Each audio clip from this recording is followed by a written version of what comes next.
HB 116 law, the immigration law. And there's still one more session to go in and maybe look at some changes with immigration policies on the state level. So I guess the first question should be, should that law go into effect? And then the second question would be, or if you have a differing view on it, what should be done about immigration before that law does go into effect? So as a business guy, it's fairly, the law goes in the right direction, but it doesn't go all the way.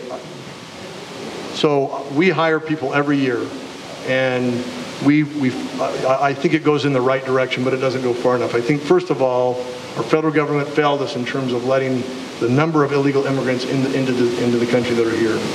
So that's a problem to begin with, but now we're left to deal with it. So I think the issue for me is, is the state willing to indemnify me as an employer if I hire somebody that is now identified and has, they've identified themselves as an illegal alien, we've now registered them, I think that's the right thing to do. But then, if I hire them, I'm now knowingly hiring an illegal. It's against federal law to hire an illegal. And will I now be a target by the federal government to be charged $5,000 per person or whatever it is? I mean, you know, I am tired of being the Department of Immigration, because that's what I am. I've got to be a forensics expert when they walk in the door. I've got to do E-Verify after I hire them, after they've worked 3 days, and then I find out that they may not be legal, so they've got to leave, so I've wasted time on that. And then business is going to get penalized. Let's penalize business for hiring illegal aliens.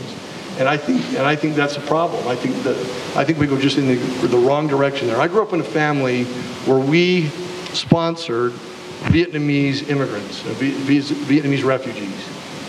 And Big Bob out there wouldn't let them take any government funds. And that was my first introduction into it.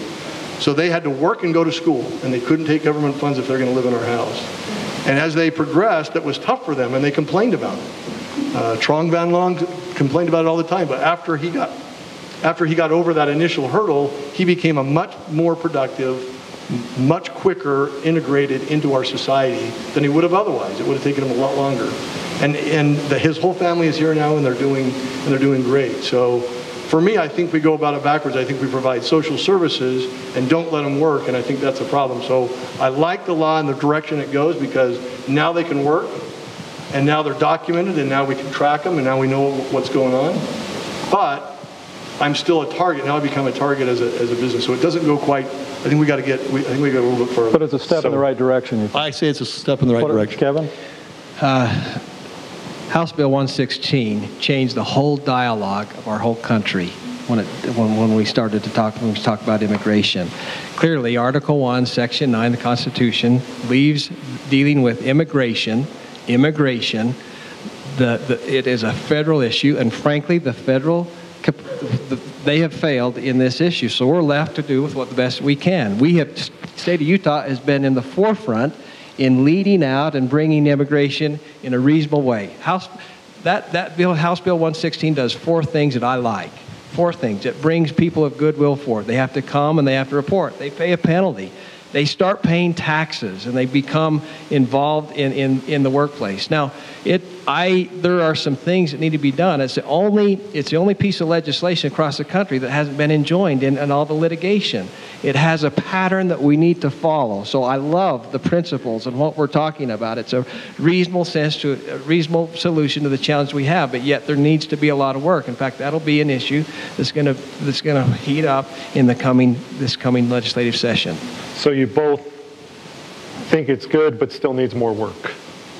With House Bill 116, again, we were at a crossroads as a nation. And that's an example where people with courage stood up and made a difference and led the discussion nationally. So yes, it does, but the work is not done. The work is certainly not done. What can you do as a state legislator in collaboration with your counterparts in other states to get a waiver from the federal government to allow Utah to continue and implement that law? I think compacts with other states are really important, not only for this issue, but for a lot of others. So I think that's definitely the right direction. So reaching across the state boundaries is the right thing to do, not only for this, but for our federal lands and getting our federal lands back. We support the efforts that are already underway.